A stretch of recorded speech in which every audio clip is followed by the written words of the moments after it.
Good morning, everyone. Good evening, good afternoon, wherever you are, and welcome to this week's Weekly Energy Boost. My name is Elisheva, and Eitan and I are here to share with you the Kabbalistic teachings behind going all the way. Really, what are the secrets to moving forward full force in our lives for the sake of creating miracles and lasting fulfillment in a consistent way, not just every so often randomly when I'm in the mood, when it feels right, or as a lot of people live their lives, miracles happen by accident, by coincidence, and we want to be in that state, in that frame where our partnership with the Creator is what creates those miracles and that fulfillment. And that's what this week is all about. Weekly Energy Boost is a 7-day spiritual weather forecast where we provide our listeners with the most powerful and practical tools to navigate the coming 7 days from the teachings and tools of Kabbalah. So every episode offers up wisdom and tools that will not only support you in creating miracles this week, but any week of the year, any year of your life. And this week we have a specific influence from the section of the Torah that talks about the splitting of the Red Sea. And the Kabbalists reveal that that wasn't magic or miracle that was created because God decided it should be so, but it was really the human influence and interception that allowed physical matter to behave differently. And the Zohar reveals that there are deep secrets in this story that can help us understand how to really move mountains and split seas in our own lives.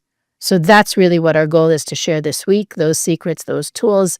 And Eitan, I think that this week, even in a way, at least in terms of teaching Kabbalah, is one of the most famous weeks, one of the most famous sections and famous stories.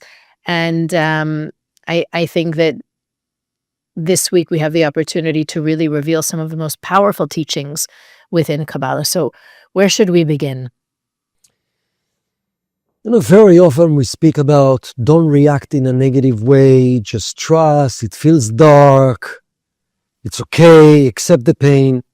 But this week we're talking about really being proactive with our action. And we're here to strengthen our relationship with the Creator, with the infinite force of the Creator, the light force of the Creator. And as we're doing so, we're expected to experience miracles in our life. And this is the week, the story of the splitting of the Red Sea, that the Israelites facing the Red Sea, behind them the Egyptian. And while they're praying to the Creator tells Moses, there's other times for prayer. This is the time to move forward. We trust. And that Red Sea represents for us many things in our life. Represent for us, in your gut feeling what's the right thing to do.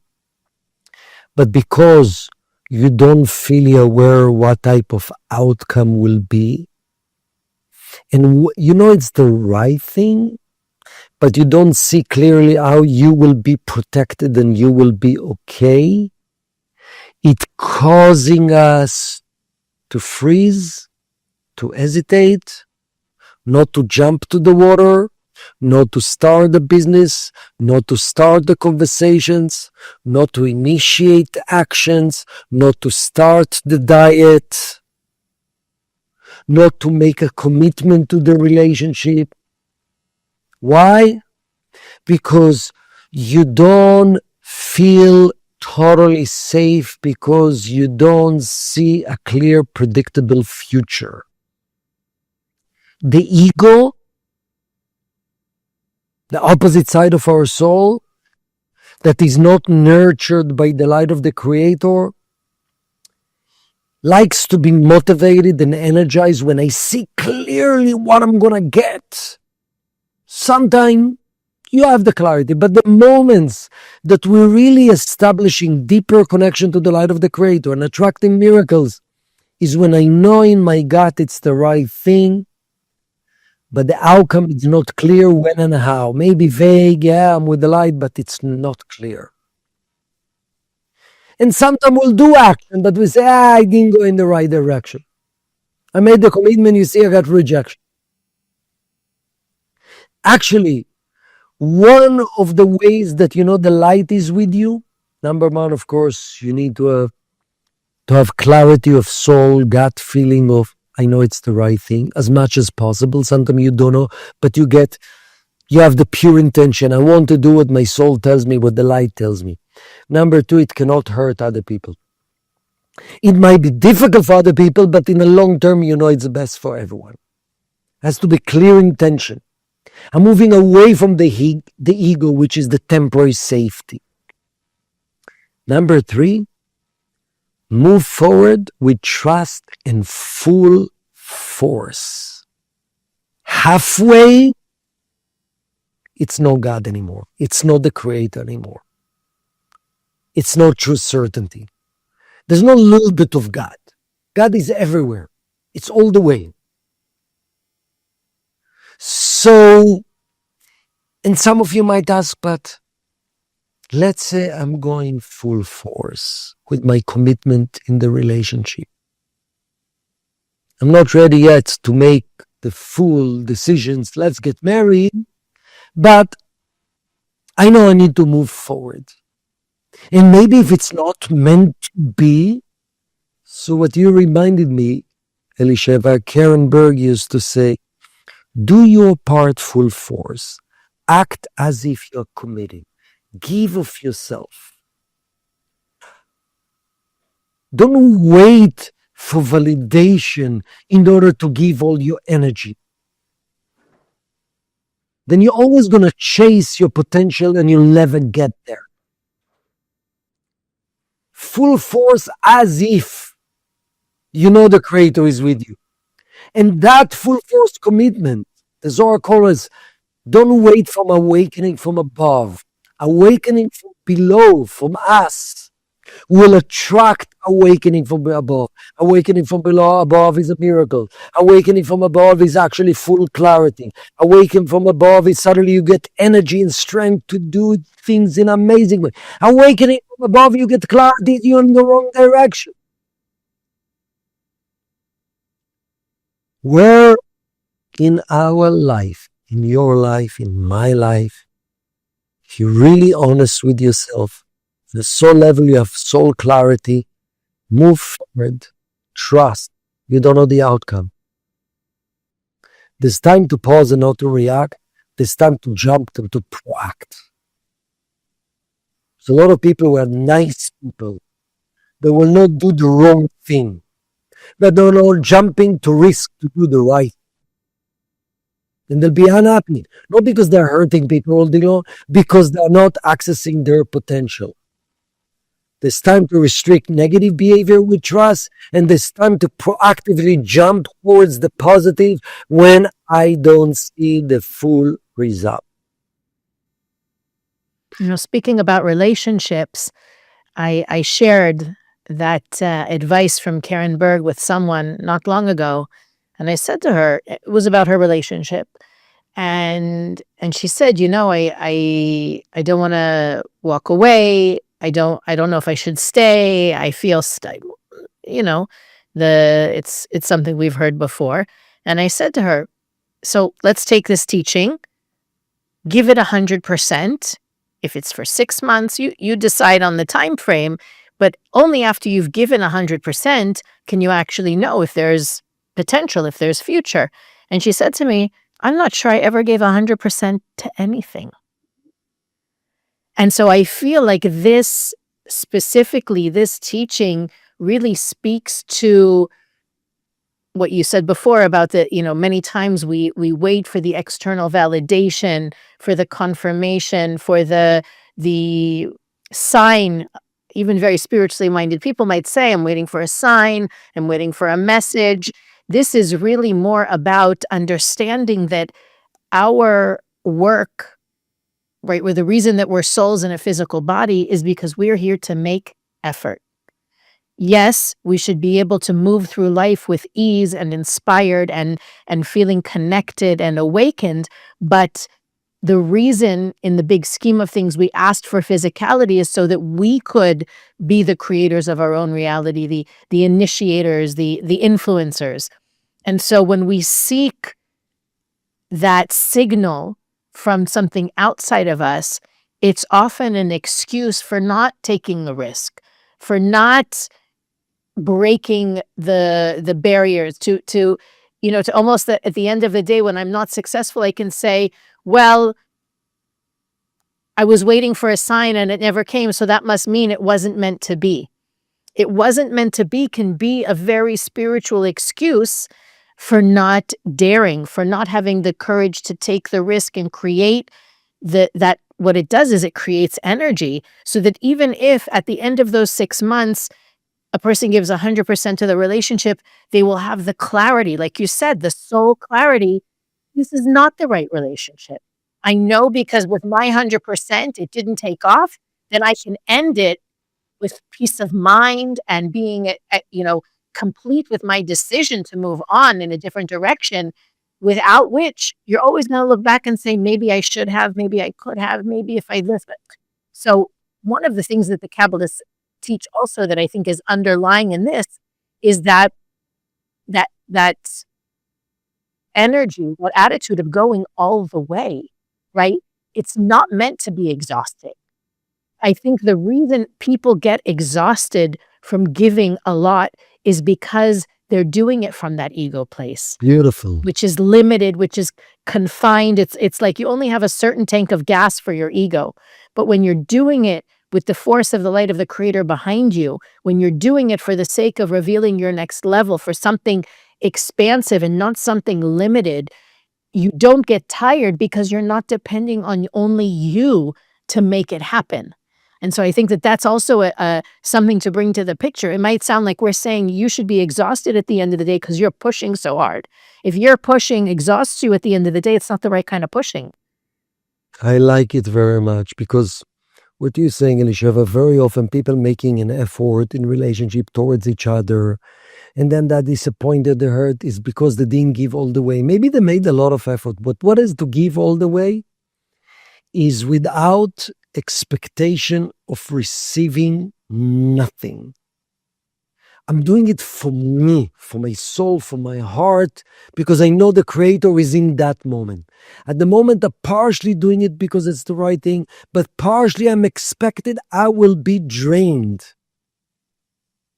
Every time I'm doing things because I'm expecting something, I will be drained. So all the way is also without expectation. All the way is me in the light. While I'm dealing with you, but it's actually knowing when very often we're saying, I did it with all my heart. If you do something with all your heart, it means regardless if you will appreciate what I did for you or not, I'm okay. Half-hearted is I'm doing it, but I want to see what's the results. So when you're doing it to do a favor for someone, I'm doing it just for you. I don't need your charity if you're doing it just for me. Because if you do really doing from the heart, you're happy in your heart already, regardless the outcome. That's to do it all the way. To do it all the way is nothing to do with the future. I'm totally one with the action and the effort with trust. And even though you're in the wrong direction, because your intention is right, not from ego, for the sake of sharing, questioning yourself, soul clarity, you do it full-hearted, the light will curve that wrong direction towards the right direction. I think a big part of the thing that blocks people from giving 100%, going all the way is that, and again, this is a very spiritually reasonable concern, is they don't want to waste time, or they don't want to waste energy, or they don't want to make a mistake, or lose. They're afraid that in giving all the way, there's going to be some sort of loss. And I think it's powerful, the teaching from the Kabbalists about the idea that energy is never lost, right? That you can't waste time unless you decide it was a waste. So that when you give, again, I'm going to go back to that relationship. If the relationship doesn't work out and we did genuinely give 150%, the investment of that energy will come back to us in another form. That's the concept of energy is never lost, means that because we're here to invest and create and initiate, even though our five senses tell us I invested in that person, or I invested time at that company, or I invested time in that hobby or career, and now I'm switching gears, that the tank that I filled moves with me. It doesn't stay in the relationship. It doesn't stay at that company. It's mine. It's my investment into myself. So even though it may seem like one chapter closes when another one opens, we bring the investment of our energy with us everywhere we go. Unless we decide, oh, that was a waste of 20 years, or, oh, it's not about rationalizing, right? It's not, oh, we had some good times, it wasn't a waste. Literally, to understand that the energy that I put into something doesn't disappear when the thing disappears. And so maintaining that consciousness frees you. We talked about freedom last week, frees you to give 100%, 150%, because there is no ultimate risk. The energy will not disappear with that person when they walk out of your life, or with that project when it comes to a conclusion. Even if you don't get credit for the project, the energy that you invested will come back to you. And maintaining that awareness allows you to give without the calculations that you spoke about a minute ago, without waiting for the return, without thinking, well, now I gave you this, now you owe me. Because it's not between you and me. It's not between me and the relationship. It's not between me and that company. It is between me and the light of the creator, between me and the universe. And the accounting is done upstairs, not here. So knowing that really allows you to give wholeheartedly. That idea of not worrying, not withholding because you're afraid of what will be with that person or that project, but really being able to give wholeheartedly is a level of freedom. Beautiful. And I thought about, as you spoke about another category of giving wholeheartedly. We do so many things during the course of the day. We're already doing it. But ask yourself, are you doing it wholeheartedly? Because you have some chores, you have some shopping, you have to take care of the kids, you're speaking to someone, you say yes, someone in your advice, you say yes. Are you doing it wholeheartedly? Are you moving forward as if that's exactly what I need in my life? I have to give energy to that. If you're already deciding to give, yes, sometimes you decide it's not the place to inject my energy.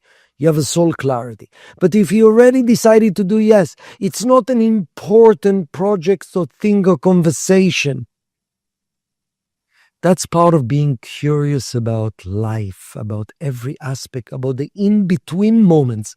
There's important moments and there's the in-between moments, which is most of the moments in our life. Am I looking at them as opportunity to inject wholeheartedly connection? No, there's no light here. Everywhere I'm not giving wholeheartedly my energy and my attentions and my excitement and my curiosity is because I don't believe there's growth in that moment. So most of my day, I don't believe there's growth, only in certain moments in my life. The ultimate consciousness, nothing should be a routine. And that's where magic happens as a result of even the seemingly routine moments in our life. It's hard because I think that we see those mundane moments as responsibility, burden, obligation. It's not full of light, full of joy, full of energy. And I in my own supermarket visits and things like that, going to the airport, the things that are like it's part of the job. I always remember that it's my job to bring the light wherever I go, so that when I'm looking for the light in those places and I bring the light with me to those places, they become part of my spiritual work, so that I'm looking for who I can share with, and I'm looking for why am I sitting next to this person, and on the airplane and things like that. It changes the energy around those burdens and those obligations and really elevates them to a level where I do see the purposefulness in the people that I sit with, in the route I take with my car that might be different than yesterday, that there really is a divine thread weaving through all of it. And I think that maybe the best way to remind ourselves to give wholeheartedly is to remember that when we don't, the person who loses out is us, right? You think if you're not excited to have lunch with this person and you're going to give, okay, you're going to show up, but you're not going to give your best. The other person loses nothing. It's you who lose. You who end up being with the deficit of energy or the missed opportunity. You're not withholding it. They're not losing anything, whoever you're holding back from. And I feel like when you remember that, which for me, it's a challenge, but keeping it in my mind really, I think it's part of our own development of relationship with the creator, right? When I remember that the person in front of me isn't just a person, the creator put that person in front of me and there is a reason for it, even if I can't see it, even if I can't figure it out, to show up in the ways that I see clearly, with the same energy and the same attitude and mindset as I do when I don't see clearly. And I think that brings us back to the first thing that you talked about is you don't have to have all the answers. You don't have to understand the why, but coming full force with your open heart and your energy in that 100% way is what reveals the purpose, the design, the perfection. But that's it. That's where we're meant to live. And it's really us that by withholding, by kind of holding back our energy, we're the one who ends up at the deficit and not the person or the project we're withholding from. Just a good reminder, I think. All right, then. Weekly Energy Boost is available on all podcast platforms, YouTube, Facebook, and Instagram. You can follow us on all those platforms to receive more content about what we share in every episode every week. You can also visit weeklyenergyboost.com to search through our archives, send us a message, and click the donate button to help make Weekly Energy Boost possible. But most importantly, when you rate the podcast, when you share the podcast, when you review it, you help us reach even more listeners, and you do it every week. And that is magical. And we thank you for that. And as always, we'll see you next week on the Weekly Energy Boost.